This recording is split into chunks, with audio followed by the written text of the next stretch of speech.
Welcome back everyone, and it's time to go balls deep, this time into the mind of Uchiha Sakura. Yeah, I said it, and she is technically an Uchiha now, through marriage that is, and let's not forget, she's the mother of Sasuke Uchiha's child.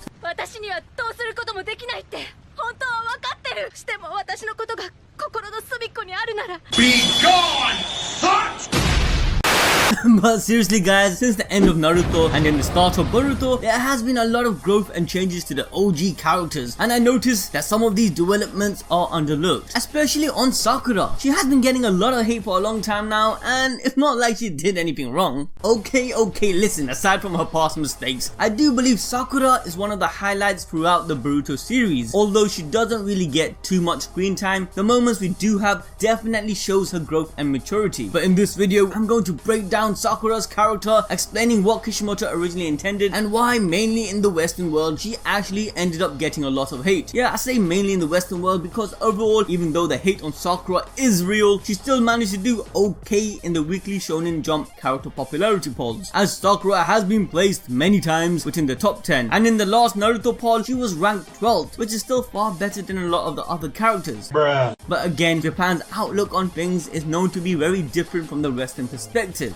Bakugo from My Hero Academia, for example. And if you guys are wondering how the heck did a bully like Bakugo place first 3 times in a row, then make sure to watch our previous videos where we go balls deep in the mind of Bakugo. But for now, let's just dive into Sakura. But before we can start the video, I know what website you were lost on, mate. I know what you did in your last private browsing session.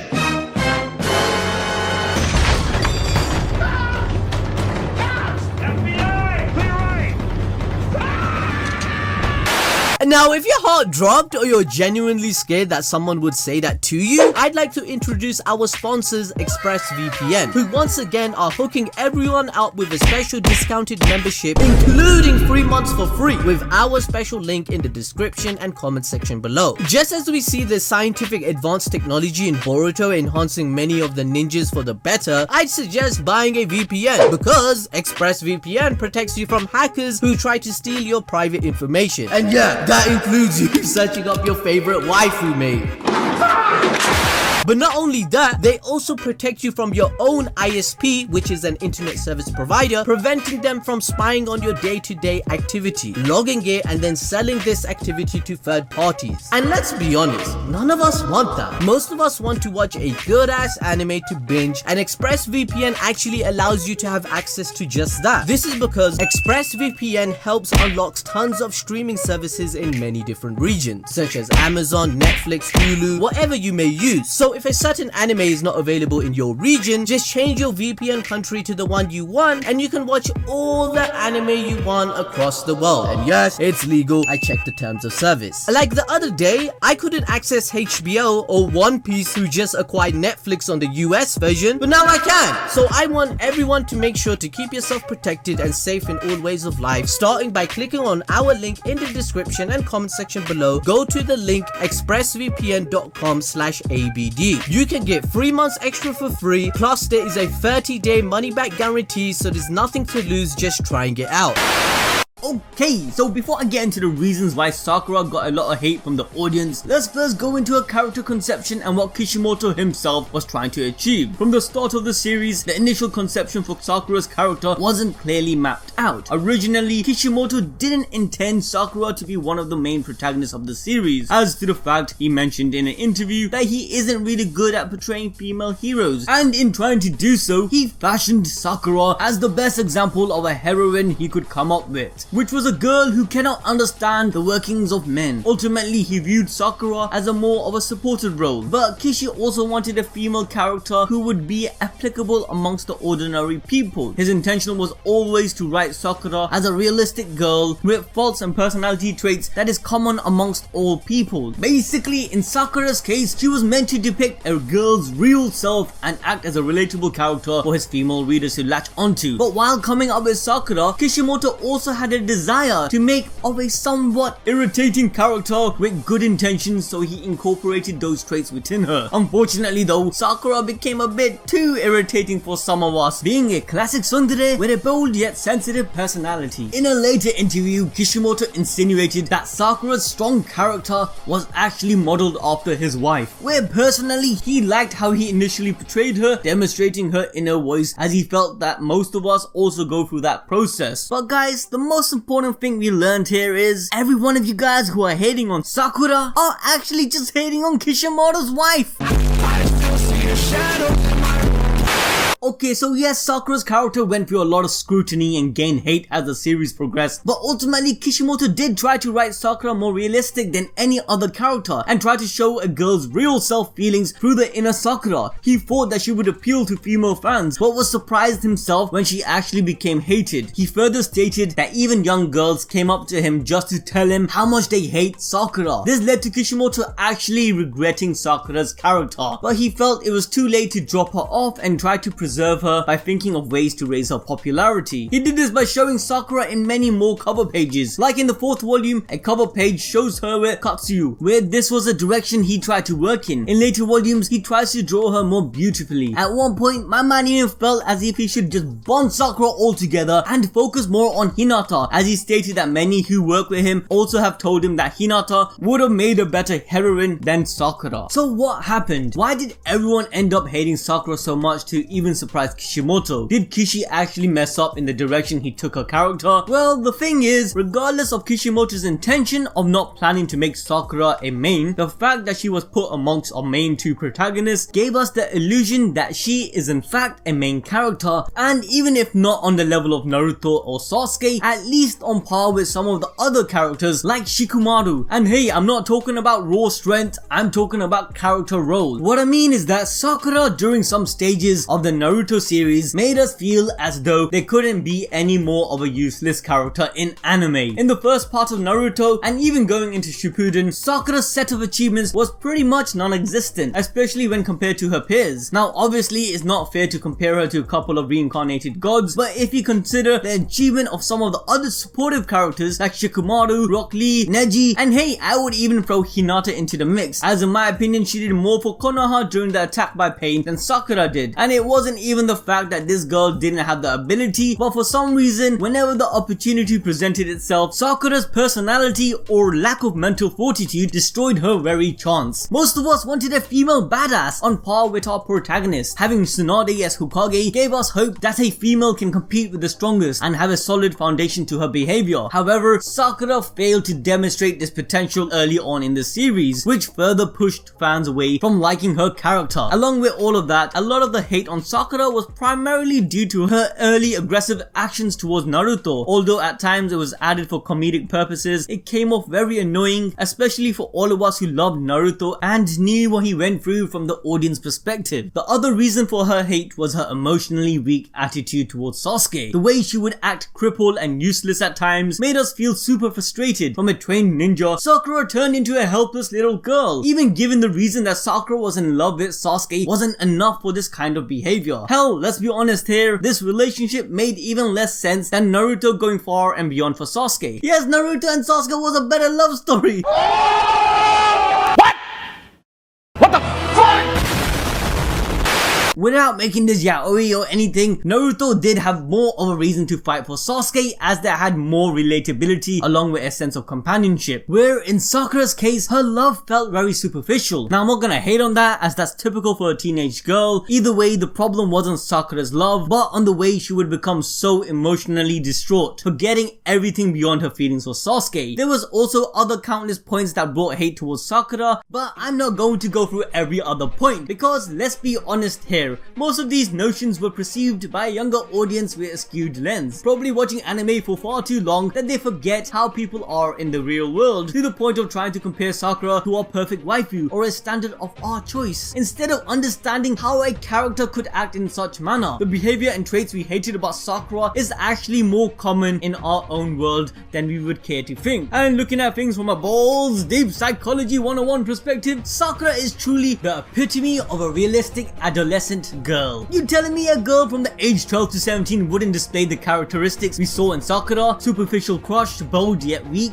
selfish and insecure about their flaws? Hell, even in my own life, I know many girls like Sakura, emotionally ridden with a lack of self-worth during the difficult moments, but when things are chill, they would act super hyperactive and bold. However you like to see it, this contrast with Sakura is in fact realistic, meaning that Kishimoto successfully managed to execute what he had planned. Now, none of this makes those traits more likable, but more understandable. Sakura was supposed to be a constant of realism and humanistic relatability for the audience compared to the extreme reality we see with Naruto and Sasuke. Sakura wasn't even born in a notable fighting clan, rather she came from humble beginnings. From the get-go, throughout Naruto, Kishimoto related many real-life themes within the series, from the simplest outlook on love and obsession of a teenage girl to even a full-out depiction of challenging the idea of the dichotomy between good and evil. We explore more of this in detail on our Akatsuki video along with many other Naruto series, but Kishimoto's writing isn't as simple as making a good story. Instead, he tries to tackle the problems we all face in our lives, and this is why Naruto became the masterpiece it is today. Sakura's character, along with all her flaws, falls within the scope of Kishimoto's intended objective. However, I believe the execution of this idea for Sakura was slightly mismanaged, where Rock Lee perhaps was more of a successful outcome in what Kishimoto intended. Now, with all of that said, Sakura did manage to slowly improve and finally showcase her strength as the series ended and brought into the new generation. So let's get into the nitty-gritty and finally go into the luscious development of Sakura. Damn, boy, he's thick! Boy, that's a thick ass boy! Damn! Wait, hey, oh, that sounded all wrong. But damn, Sakura, you looking thick. What can I say?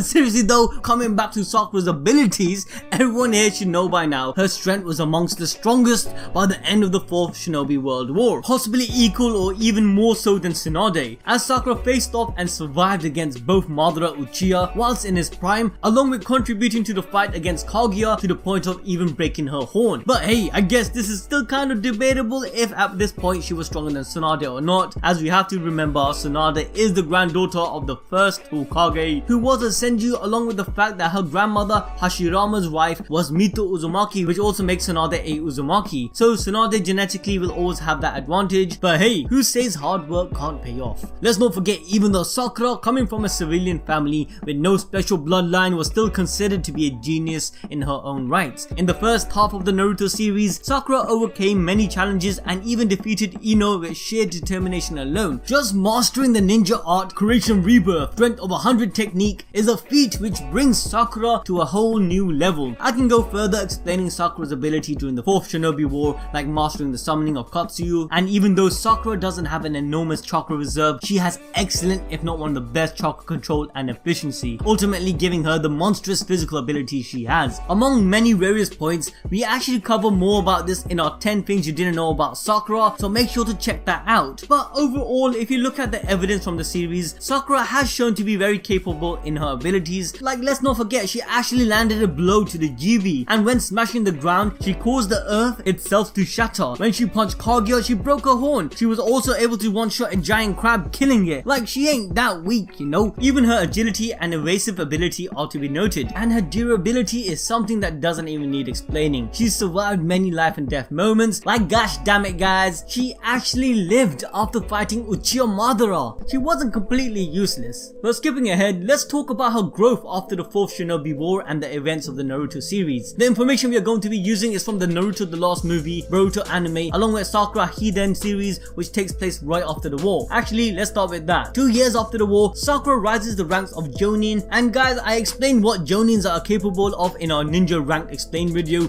but to fully grasp this, Sakura literally hits the highest rank a level can go. And for those of you who are shouting, no, Sakura's not Hokage level, well, if you guys watched my Ranked Explain video, you would know that Hokage isn't a rank but a position. Now, being a Jonin, Sakura was sent to S rank missions, and in the Hiden series, Sakura was able to single-handedly defeat Kido Sumiki, who was a rogue Anbu executive member empowered by a tail beast drug. And just to break down Kido and his strength, he was part of the high-ranking Anbu who were classified as being at least high-level Jonin and very proficient in combat. Amongst that, Kido was formerly a high-ranking member of Root. High-ranking, not low or medium, but high. Without going into too much detail, it is reasonable to compare Kido to an Akatsuki member or so. Now moving on, another great feat was Sakura's battle against Shin Uchiha, who possessed the Mangekyo Sharingan, along with some of Hashirama's DNA. So basically, Shin is just another broke-ass OP character, who also was able to go head-to-toe with Sasuke and Naruto. So Sakura holding her own against him shows that she isn't that far behind the other two. But obviously, honestly speaking, the gap between the boys and Sakura is still night and day. Anyways, moving away from actual combat, in Boruto, Sakura is shown to be a great, if not one of the greatest medical ninja known in the series. You lot are probably like, why does this even matter, Anima Boldly? First of all, having any recognition as the greatest in anything is something big. But the most important thing out of all of this is that even after the war, Sakura is constantly refining her chakra control and ability. Her job itself is practically training her every day. Overall, Sakura is one of the only few kunoichi shown to have actual combat scenes and indication of training after the Naruto series, proving that she is still active unlike some of the other female ninjas in the series. Not to call anyone out specifically, but